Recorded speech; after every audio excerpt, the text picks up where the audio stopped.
Good morning. Good morning. How's everybody? Great. Excellent, excellent. You are all in for a very special treat this morning. We have an amazing panel to my left. We have Nicole Mazzola, Robert Sizer, and Sharyn Seymour. These are luxury real estate agent specialists, and they are going to be sharing their tips, their secrets on how they do what they do and sell the $1 million homes. So I hope you're ready. It's a very, very exciting presentation.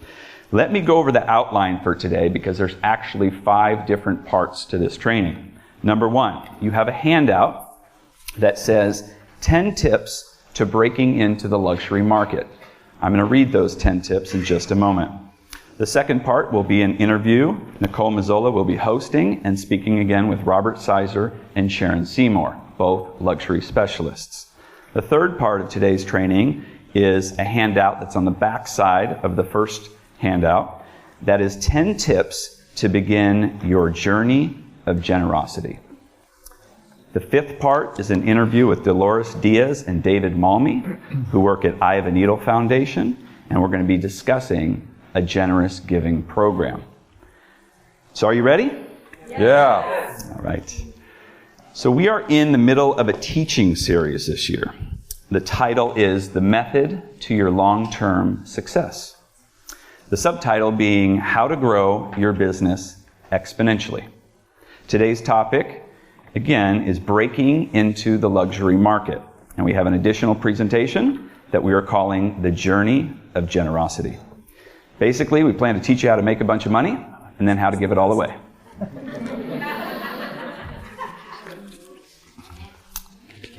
So before we start discussing $1 million homes, I'm reminded of a story I wanted to share with you this morning. And it's about a man who was talking to God. And he said, God, from your perspective, how long's 1,000,000 years? And God said, well, from my perspective, 1,000,000 years, just 1 second. He said, wow. Well, God, from your perspective, how much is $1 million? And God said, from my perspective, just 1 penny. Wow. The man thought for a minute. And he said, God, can I borrow a penny? And God said, sure, just 1 second. All right. Woo. Good job, Andrew. All right, let's get started with this brief training on the top 10 tips to break into the luxury real estate market. So pick up your worksheets and get your pens ready. Number 1, find a mentor and model their behavior. I'm going to repeat that. Find a mentor and model their behavior. Can't stress this one enough. Many agents come to me and ask, how do I break in? How do I break in? Without a mentor, it's almost impossible. So find someone you trust that's willing to impart the wisdom, like these 3 right here, and model their behavior. Number 2, believe that you can do it. I'm too busy. If you don't believe it, it's not going to come to pass. You have to believe in your heart that you can do it. So believe that you can do it. Number 3, learn to speak the luxury language. It is its own separate language. Many people that own luxury homes are very well educated, some of them very affluent, and their word choices may be different. That's something I had to learn. Number 4, don't be intimidated or feel less than. You know, many people shy away from selling the big homes because it's a little scary, but it doesn't need to be. We hope to take away some of that fear this morning. Number 5, know the high-end market and the neighborhoods. So this is no different than you selling homes for $200,000, $500,000, $700,000. If you're going to be a successful salesperson, you need to know the neighborhoods. You need to know the market.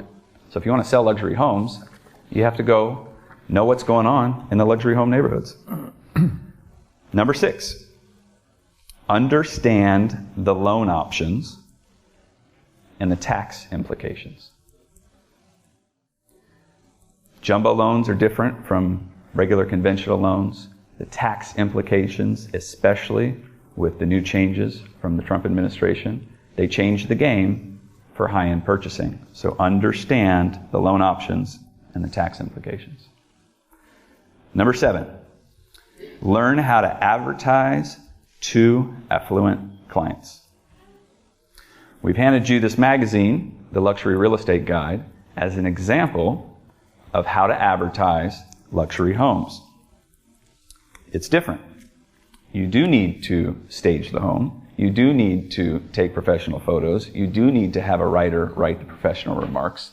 And there's not really any room for error. Neither the clients nor the people looking at the homes are going to give you much patience when it comes to poor advertising on a luxury home. Number 8, protect your reputation. It is everything. The luxury market, the high-end world, is a very small world. And people talk. So I highly suggest what you say, how you say it, and what you do reflects the best morals, ethics, and values. Number 9, get to know interior designers and builders and architects that service high-end clients. Some of you may already get referrals from your accountant or from another professional in our industry. On the high end, when they're building homes or remodeling homes, 99% of the time they have professional interior designers, builders, and architects involved. So if you can network with those 3 service professions, you will get referrals to high-end clients. So again, get to know interior designers, builders, and architects that service high-end clients. And number 10, never be afraid of the luxury market. Again, never be afraid of the luxury market. It's just a home. They're just people. They need help, and we can help them. So, without further ado, now let's hear from our experts. I am going to turn it over to Nicole Mazzola. Good morning, everybody. Good morning. Good morning. I'm so excited to be with all of you this morning, and I'm very honored to be on stage here with Robert and Sharyn, 2 agents who I look up to tremendously. I'm really glad to be asking them the questions. I'm hoping some of their amazing talent rubs off on me by osmosis. So you're in for a treat this morning. Hand her the microphone. Okay. Is that better? Yes. Wonderful. So, without further ado, I would love to have Robert and Sharyn introduce yourselves. They've sold almost 600 homes just between the 2 of them. So, on that note, take it away. Thank you, Nicole. I'd like to say good morning to everybody, and thank you so much for showing up today and sparing us some of your time. We hope to impart some wisdom this morning. Not that we're uber specialists in any way. A lot of you, I recognize, do a lot of high-end business. Kathy, I'm looking at you. And we're just here to share a little bit about our experience, and hopefully you'll be able to take something away that will impact yours. As Nicole said, I'm Robert Sizer. I've been in the real estate industry for 24 years. My grandparents were realtors. My great-uncle, my great-aunt were realtors. And this is a 3rd career for me. I got in when I was 34 years old. And basically the reason I got into real estate, like I think a lot of you, is that you may have hit a glass ceiling where you were, and you couldn't get beyond it. I was in retail management at the time. Anybody do retail before? Yeah, you know what I'm talking about. So I was in retail management, and no matter what I did or what retailer I worked for, I could not exceed a certain volume, annual income. So I walked in and one day and just said, you know what? Talked to my grandma. She said, why don't you try real estate? And there it was. So 24 years later, here I am on stage, and still as happy as can be that I chose real estate as a profession, and happy to share it with you. I just learned something. I didn't know that you were from a real estate family. That's awesome. My history is a little bit different. My family has always been in construction, and so I started working with my dad when I was 12 years old in his construction office. So learning to read plans and build and just work beside him was a great experience for me. And we worked with a lot of different realtors, and I learned very quickly that there's a lot of bad ones out there. And I just couldn't, I just had to do it myself. I just wanted to become part of that network with my dad and his business. And so I actually started 18 years ago with RE/MAX Associates with my mom and my sister as a team. My mom and sister started a year before me and worked for Kevin Underdahl, if you remember him, as buyer's agents for him, which is actually where my mom and sister met Andrew. And so that was when he had long hair and ponytail. Yeah. It's just till last week. I just got it. Yeah. And my mom, told me how cute he was. And my mom was, I think they called her the Jackie Kennedy, or no, it was, anyway, just, what was it? Onassis? No. Roseanne? No, anyway, Roseanne Barr? I remember which president's wife it is, because she always had the suits on. She always wore these really cute suits and her hair, and she liked really cute. She liked being at the front walk-ins back then. Anyway, so they did that for about 6-8 months, and then they said, "We need you. Come on, let's do it." And I'm like, "Okay, I'll do it." And so January of 2000, we joined and made our own team and interviewed different offices and ended up with RE/MAX. And we stayed there 13 years until my mom and sister actually retired from the real estate business.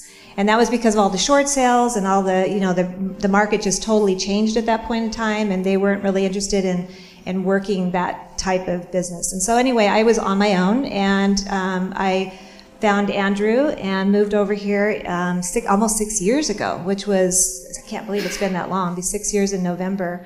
And so it was the best decision I ever made. I think it was a game changer for me to be able to be here today, to be able to excel in this market because of the training and education that we've received here. Fantastic. Thank you, guys. And Robert, with 22 sales over 1 million, and Sharyn with 19 sales over 1 million, can you talk a little bit about what your motivation is to sell luxury property? Sharyn, do you want to start? Motivation? My first $1 million sale was actually only 8 months after we started in real estate, so it was in August of 2000. I think it starts actually before you ever get that first listing or that first call or that first appointment. It starts with how you want your business to be, with the image that you want to portray, the reputation that you want to have. So we set some goals in the very beginning, and we did a lot of marketing. I had just graduated from college with a bachelor's degree in business and minored in marketing. So I had just finished that the year before going into real estate, and so they put me in charge of that, and my sister. We all had our own areas, and so I started doing a lot of advertising in Homes and Land magazine. We did the covers, we did Union Tribune ads. We did quite a bit of advertising to build up our business. We actually sold 30 properties our first year, and the first $1 million one in August. And so I think setting those goals and making that part of my vision for our real estate career, because we knew it was a lifetime career. At least I knew it was a lifetime career for me, because it's something I'm really passionate about, and I absolutely love it. There's nothing I'd rather be doing. And I think the motivation is not about money. It's about I prefer to work all price points. I don't just focus on luxury pricing homes. Because as the market turns, I've been through 3 recessions in my life, and ups and downs, and just going with the flow. But I think if you have a good, well-rounded business where you can hit different price points, that you're going to go with the flow a lot better than if you just target high end. Yeah, I think to touch on what Sharyn said, a lot of times when you begin your career, you do it systematically, and you target either a demographic or a geographic farm. Okay, that's the smartest thing we all started doing, hopefully. And so I started geographically farming, and from there, it was 6 years before I had my first sale, over $1 million. And it just was, I think we all look also for different business opportunities or different avenues in which we attract business, right? So a lot of us, most of us, we get our business by referral if we're good. And then there are other business avenues. Well, I was doing relocation clients for Macmillan Realty back in the day. And one of my relo clients I put into a property turned out to be one of the best clients I've ever had in my life. And every 2 years he would move, and his first move up was in the $1 million market. So my first sale was in Del Mar for $1 million in the year 2000, and it was quite exhilarating. It was a whole different style of property to take in, but I was very fortunate because I grew up in Del Mar, and I was the first class at Torrey Pines High School. So I have some credibility. So that helped too. Thank you both. And moving to the next point, can you point out any one thing that you can attribute to your success on the high end? I think certainly the confidence level and believing in yourself. If you don't believe in yourself and what you're capable of, nobody else is going to believe in you either. So you have to start, and how do you become confident and believing in yourself? It's practice, practice, practice. It's doing. It's training. It's being around people like these people on stage I'm surrounded by, being around the people that you want to emulate in your business model. So I would attribute my success mostly in the confidence area. Those of you that know me, I know that I exude some confidence. But more than that, I think I exude leadership, good communication skills, and I'm an influencer. People tend to lean in a little bit closer because they feel like they want a part of whatever I'm representing, whether it's real estate or perhaps just some advice. So I would just attribute that to excellent communication skills and confidence. Interesting. So people lean into you? Or vice versa. I think people lean away from me. I don't know. You're powerful. No. I think that the number one thing that helps you, if you anything you could possibly do, the one thing would be to self-preparation. I like to kind of think of this as running a race. If I ran quite a few half marathons and gone through the process of preparing for it, so I'll use that analogy. But if you were going to run a half marathon, you wouldn't show up on race day without preparing. You'd start out 2.5 months before that. You'd run a mile, and then you'd rest, and you'd run another mile, and you'd rest, and you'd increase your time and your endurance. And you know, by the time you hit 4 miles without stopping, you celebrate, because you know that's the point where you can do it mentally. You've set yourself up. You've prepared for it. You show up. You're on your A game. You've got your your stamina. You've got your sleep. You've got your confidence because you've made those runs before.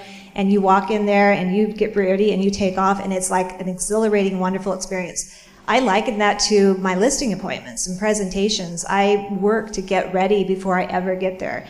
And I'm not talking about just 2 days before getting your comps ready. I'm talking about 2 years before. I'm talking about the classes you take, the trainings you take, the meetings that you show up to, the help that you give other people, because it's always the teacher who learns more than the student. Be the one to share and to give the answers and to support people. And I think that self-preparation, the education, the experiences that you share, if you're in a slump, you team up with someone else who's going to help you have those experiences. That's probably the number one thing that I think that you could do right now in preparing for next year or next week, whatever you're going to be doing. But that is the thing that should be on your mind, the focus, I think. Thank you, guys. Those are great responses. And I think a question we've all had, myself included, is how do I break in? What are the first steps? Where do I start?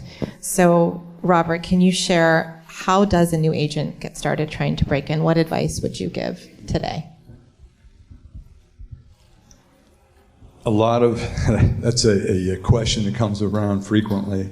I think a lot of people that come into the real estate market, they set their sights, they're watching all the TV shows, right? All the $1 million listings and how that's going, and they actually see themselves in that role. But in actuality, like I said, it was 6 years before I wrote my first $1 million offer. So in breaking in, one of the things, you have to know your demographic, you've got to know your market. You have, as Sharyn was pointing out, it's training. It's getting prepared to succeed. And that preparation to succeed, it starts with a vision. If you want to be successful in real estate, start there. Think about that. And then do the preparation required to get there. For instance, if you're targeting a demographic, say you want a high-end demographic, well, then you better be hanging out where they're hanging out. You better get in front of those people and have conversations with those people. And as Andrew pointed out, it's a whole different vernacular sometimes. We're talking to people that, are PhDs and, have masters in business and a lot of world experience. So it's hard to go in there with very small mind and think you're going to win them over. So you have to be well-read, educated, at least on real estate and the markets, right? So I would say, and this was pointing out in the top 10, is get where you want to work. For instance, identify a market you want to be in. Go there, hang out there, shop there, go have coffee there, talk to people there, wear your name tag, get to know these people, and they will warm up to you over time. And let them know you're in the real estate business. I'm a real estate professional. I help people with the largest investment of their lives, and let them know what you do for a living. And Sharyn, I'd love if you could add on to that. How important are your team of vendors and the preparation that you're doing on the back end to service these high-end clients? Well, that's really a point of mine today, because I got a call last night at 6 p.m. when I was out to dinner with my family saying that my $1 million listing client had a water main break at their house, and they already had 4 trucks loaded of all their furniture, plus a trailer, plus an RV, and they were leaving. So, can you fix this for me? So yeah, having your vendors ready and people to support you is absolutely critical to your success. If I had said, I have no idea how to get a plumber over there and take care of this, he would have thought, what? I'm like, don't worry, you guys take off, I'll have this taken care of. And so having your vendors on speed dial, whether it's window washers, organizers, stagers, cleaners, plumbers, electricians. I have a whole list and an A team and a B team, and if I call my window washer and I say, I really need this listing, these windows are so dirty, the photographer's coming, will you squeeze me in? They'll squeeze me in because, well, I've always paid them really well, and I always pay them on time. And I think my dad taught me that in his construction business. If you want people to show up and work for you, don't string them out. Have your check there, pay them, treat them really well, respect them. And so having that team is absolutely probably the most important thing to your referrals. If you can obviously close the one listing you have, but if you didn't do a really well job, do it really well, then you probably will not get the referrals that we want, which we'll be talking about that in a minute. I think another question many of us ask or wonder is, how do you go out and find these people? And I think you've talked about networking, so if you want to add on to that a little bit, Robert, how do you find a buyer or seller in that price range?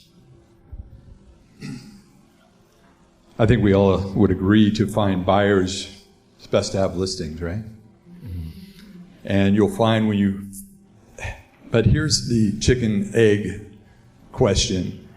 Do you represent $1 million buyer first, a luxury buyer, or do you have a luxury listing first?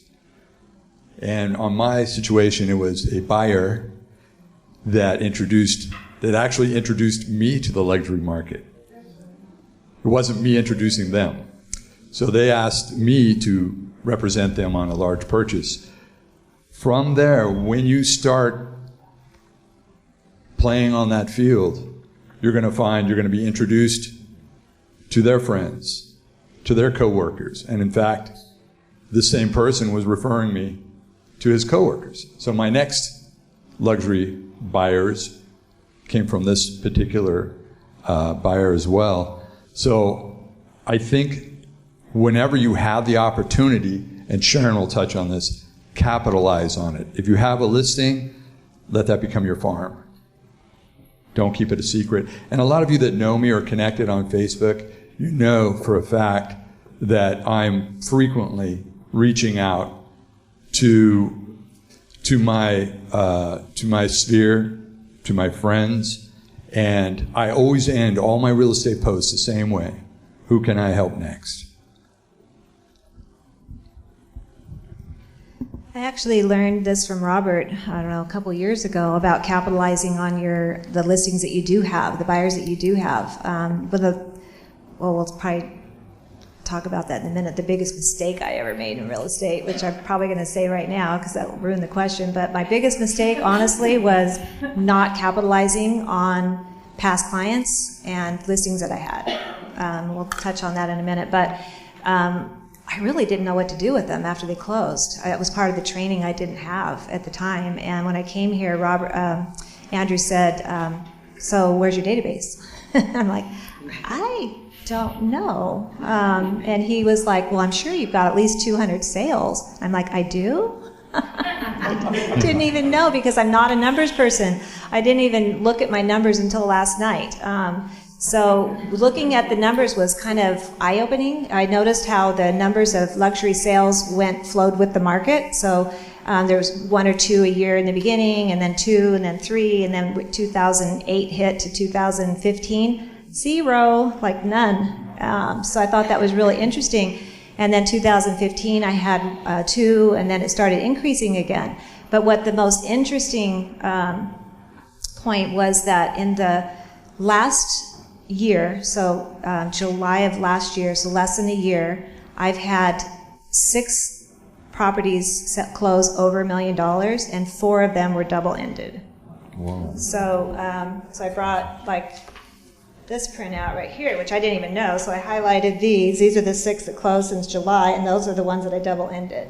So that turned 6 into 10. And I think it was after the first one of those 6 that I realized that, oh, geez, that was a really nice listing. I have no leads from it. I didn't bring in the buyer. I didn't do anything. And I just had this great missed opportunity. So that was my aha, like, okay, Robert, what did I do wrong? Or Karen, my partner, and our office partner, we're like, what in the world happened? I had this golden egg, this opportunity to use it, and I gave it away. And so after that, I got another listing. So basically, from the next listing, I was able to turn that 1 into 5 deals. So the 1 listing turned into, through the marketing, which I learned how to market Facebook, targeted marketing for $1 million buyers.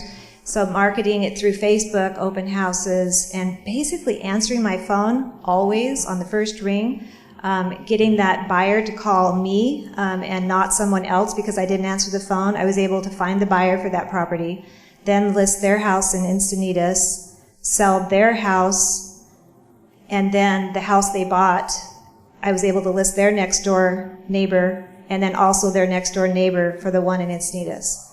So through that one, the network was 5. And the reason we're talking about where do you get that next $1 million buyer, right? It doesn't come from you waiting for the phone to ring. It comes from all the marketing that you did in place for that one deal. And instead of giving away the one I had last summer, I took this one and capitalized on it because I don't hang out with rich people like Robert does. I have 5 kids, 10 grandkids. My husband and I are super busy. My parents are in their 80s and live near me. And I mean, I've got like this huge network of church activities, and I really don't have any time. If I'm going to go out to dinner, I'm going to invite Tiffany and her kids, or, it's really all about my family. And so I don't have a place to meet people like that.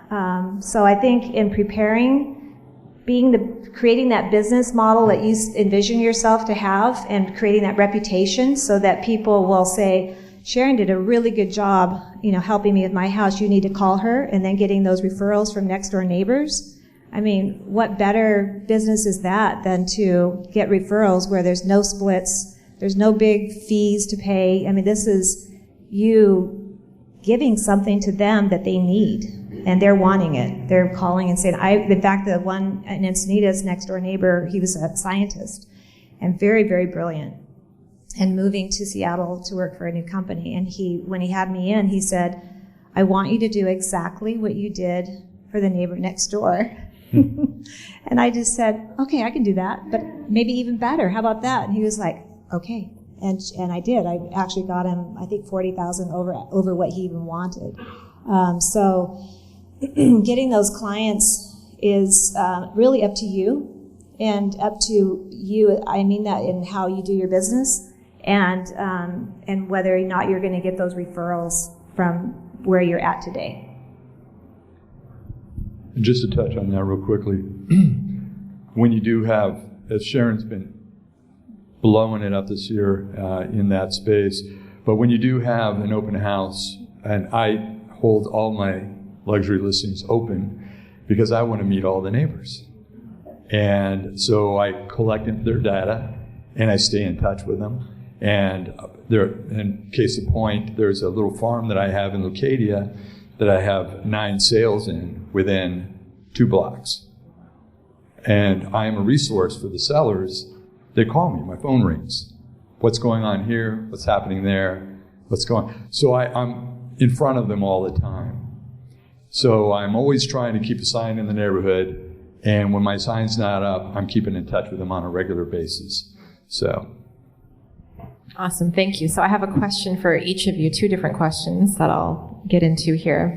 Robert, do you find there is more pressure involved in servicing the high end, and how do you handle that pressure and those expectations? And Sharyn, I learned, is not a fan of fake it till you make it, so don't say that to her. Sharyn, we'd love to hear from you after Robert the difference in servicing clients in different price ranges. So Robert, why don't you start? Yeah, as you can imagine, the pressure's a little bit more intense when you're dealing with a high-end client. There's a lot of money on the line, and it's important to protect that. But at the same time, they're looking to you for professional advice. You become their professional advisor to tell them or to guard their investment, right?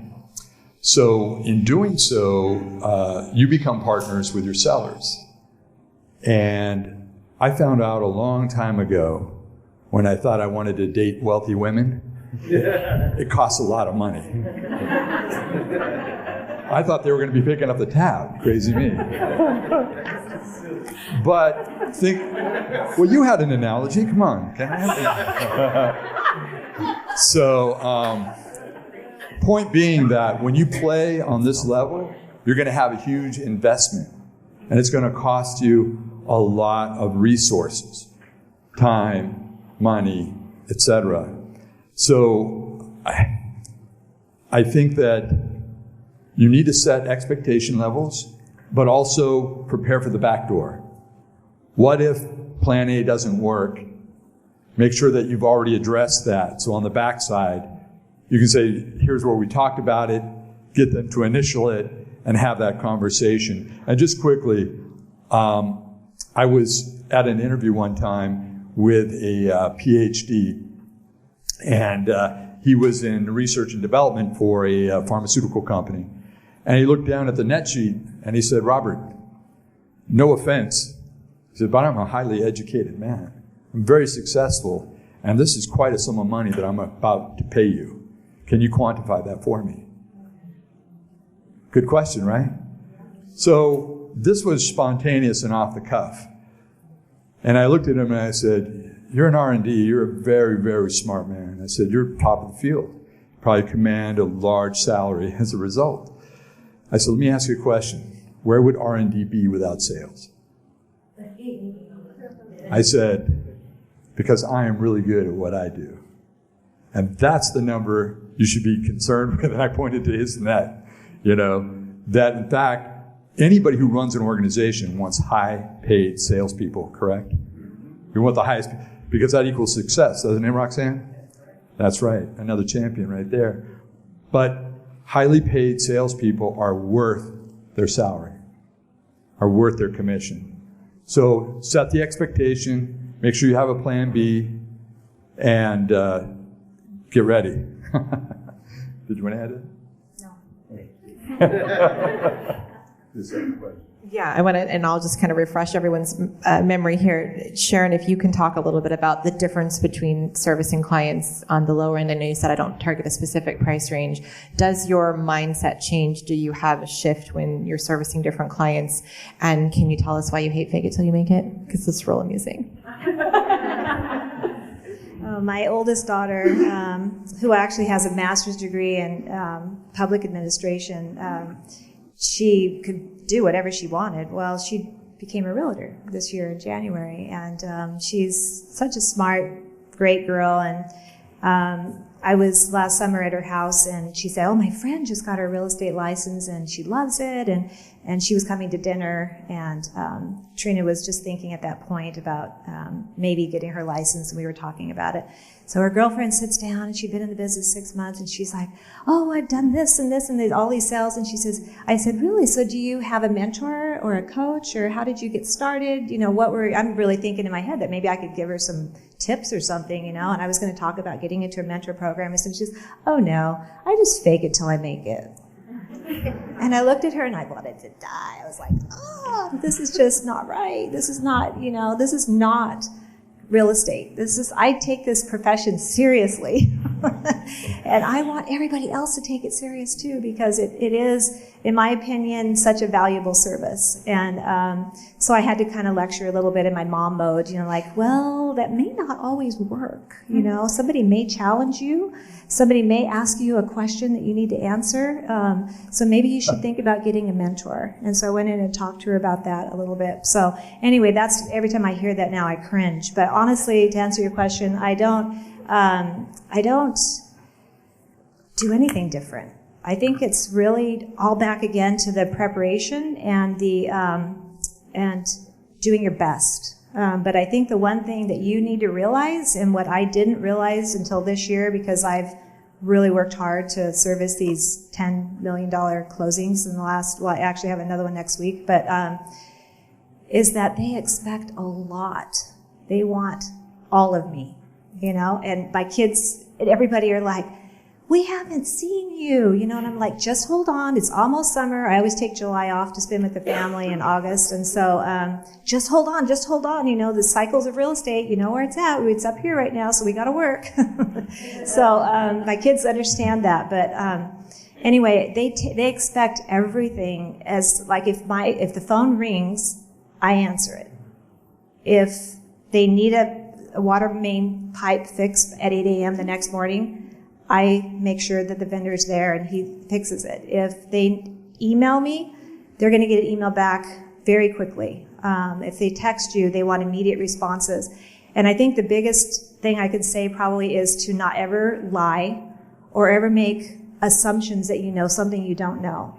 I am so transparent, and I feel like that's probably, people have appreciated that. So if they ask me something that I don't know, because obviously I don't know a lot of things, and you don't know what you don't know, right? So if they ask me something and I'm like, that's a really good question, can I get back to you? I know a lender who's an expert in this field. I'm going to find out and I'll call you back. And when he called me yesterday about this water main break, and I'm in the middle of dinner, I was like, yes, I'll have it fixed, but I'm going to need to make a few calls first and figure it out, and then I'll call you right back. And I did. I called him back in 15 minutes. So I think the expectation on their end is a lot, and if you're not able to respond like that, and you're not, then you need to either get an assistant or you need to figure something out. I don't know what else to suggest, but anyway, the expectations are there, and if I'm on vacation or something, I don't even like them to know I'm gone, because then they get mad. It's kind of a weird thing. Why would they get mad if I'm going on vacation? It's because you're not there to do everything for them. So I'm even working from vacation, so I'm not a good example about that. Don't tell everyone that, Sharyn. So moving on, and I want to keep a little bit of an eye on our time here. One of the questions I have for you, Robert, is, and we can kind of combine a few, can you walk us through one of your product launches, as you call them? I know I've been sitting in leadership meetings with both of you, hearing the things you do on the back end to prepare, and really feeling humbled and lazy, and realizing I'm not doing enough. And I didn't do all the things that you guys do, and it just makes you realize how important it is if there's a market shift, if you have a tough listing. And I tell my clients, I want to know that I did everything I could. Everything. We checked every box. And I think you both do a great job of that. So, Robert, can you share about what you do? Kind of like what Sharyn was saying, I treat every client the same. Every client is $1 million client to me. I don't care what price point. My preparation is virtually the same then for every listing that goes live. I treat it like a product launch. And those of you that have ever launched anything, you understand what that entails. There's a lot of preparation involved, but you go in and basically you're going to put, and this is the way I like to put it, put my seller in the best possible selling position. So I'm going to position their property in such a way that the response is going to be ridiculous. And that's what I'm looking for on every listing launch, every product launch. So it starts, and we talk about things. We have some staging experts with us today, people that understand staging. The staging portion is so important, and here's why. That is the focal point of your marketing, for one. It's not necessarily people coming in and admiring the couch or the bouquet of flowers, which doesn't hurt. But it's really setting the stage for success. So you want, just like you're going to build a set, that's what you're going to build on your listing. You want it to represent your brand, right? So when you're going to go and hire the photographer to come in and shoot that shot, it is a staged shot entirely. And if your photographer doesn't work with you in the right way, for instance, I work with photographers that can see if there's a wire exposed or a light bulb is out. Not on mine because they're already done before they get there, but they still will point those things out, even aligning the faucet on the sink. Okay, these are little details that will reflect in your marketing. And let me tell you, we've all seen the MLS, right? You're looking at pictures that are atrocious. Okay, are you a professional marketer? Okay, are you doing a service or a disservice to your clients? So on the launch process, it starts at the initial consultation.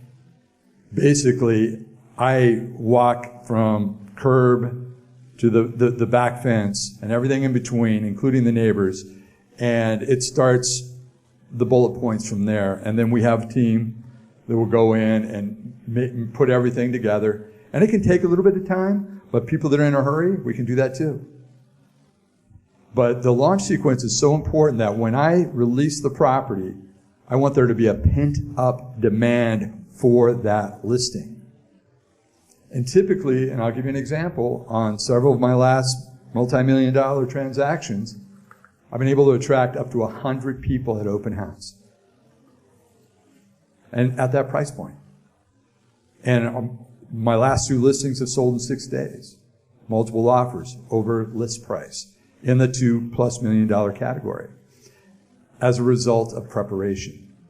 So, of course, there's a lot to it, but preparation is key, and plan for success.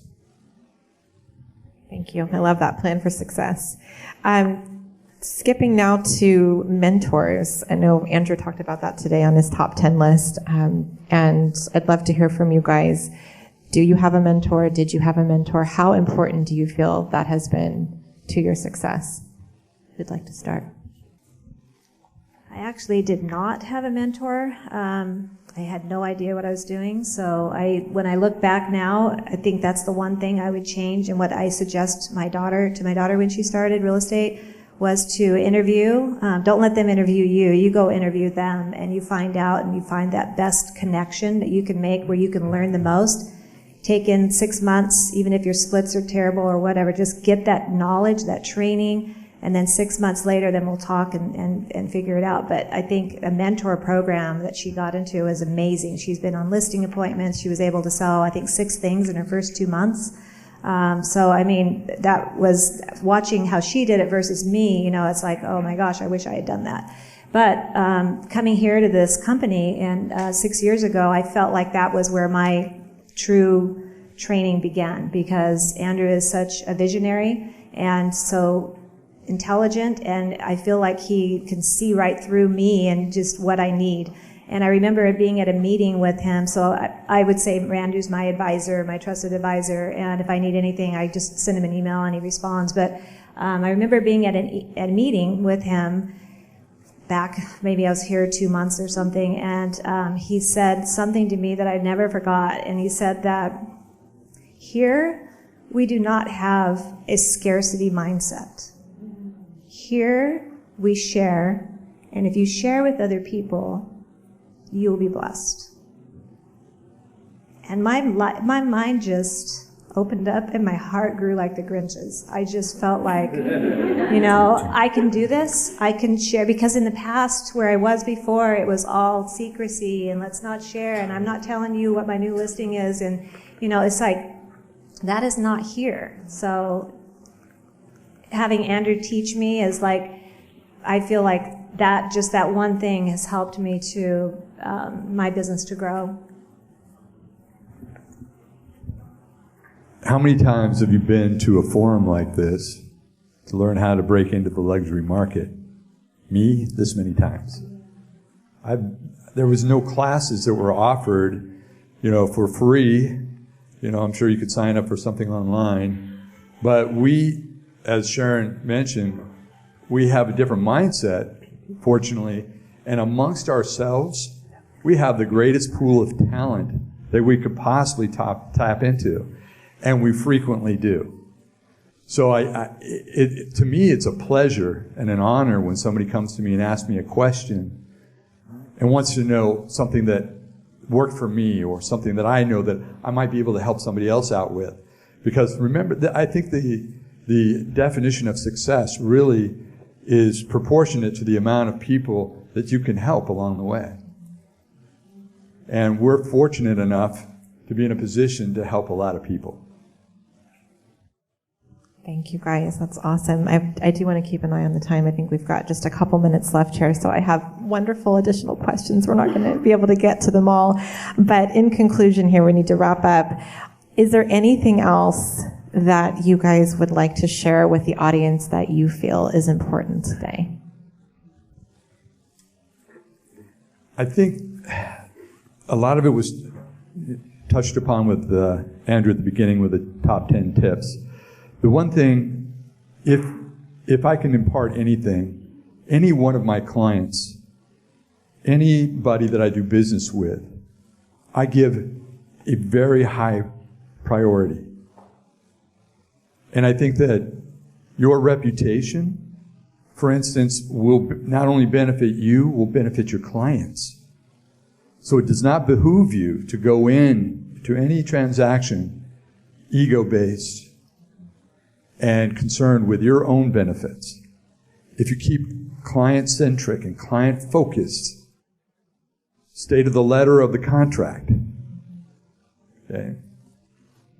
Be communicative, answer your phone, return calls in a timely fashion, put a high priority on other people's time, you will succeed. People will want to do business with you. Referrals will want to do business with you. Other agents will want to do business with you. And in a multiple offer scenario, how many times have we been up against that, right? I love it when an agent says, I want to do business with Robert Sizer. And so do my clients. Do you have anything else you'd like to add? Last parting words. Yes, parting words. I was trying to think of something for like an aha moment in real estate. And I think it was, I'm not sure which meeting, it was one of our meetings, because we get together and just everybody talks about successes, failures, whatever. And I remember one day just the light bulb kind of going on and thinking, just ask. Just ask. And so I say that to myself a lot. Just ask. If you think that your cousin, your next door neighbor, your friend from church, or somebody, childhood friend is going to call you and they're ready to buy or list a house, chances are, if you haven't asked, if you haven't presented yourself as being the real estate expert, they probably aren't going to. And I've had my feelings hurt many times. And I think back and think, oh my goodness, why didn't I just ask? And how many listings appointments have I been on where I did a really great presentation and I never asked them to sign? How many times have I been out and just said, didn't even ask them if they were ready to move forward to make that offer? I mean, if you just remember those words, just ask, you'll find so many places in your life where personally and professionally where that you need to do that. It's not, you just don't keep it in your mind and think and hope and dream this is going to happen. Awesome. Well, we're 1 minute past, so I want to thank both of you today for your time. And I was reminded we had probably an hour-long conference call last night preparing for this. There's so much talent at this agency, and I know everyone on this stage, and Andrew to my right, I remember when I first started, I've told this story, and he took me from Pacific Beach all the way up to northern Carlsbad, and we're looking at all these oceanfront homes. I'm like, this is fun, but what's the point?